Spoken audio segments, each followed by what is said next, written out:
our top candidates, John Makolum, who was our index 1, has attained an A plane of 84. And I've also given you some of the top A planes, 12 of them.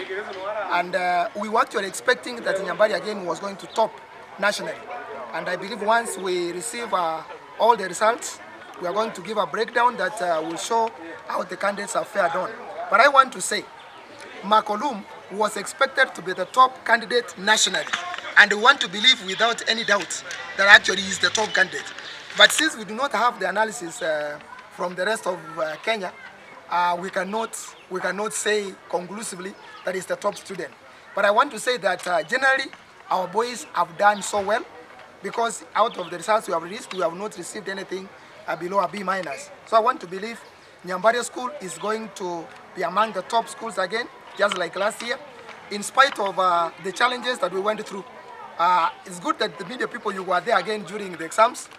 There was a lot of negative publicity, and I do not want to comment about that because those issues are still with the ministry, they are with the NEC, and therefore a conclusive statement will be made by the chief principal once we get the full result and once we get clearance from NEC and from the Ministry of Education. That is what I want to say for now, because I do not want to say so much, because as you are aware, we have not received a clean bill of health from the NEC. We want to get a clear statement that now we do not have an issue. So at the moment, I want to say all our students have received their results and we do not have a problem. Thank you so much.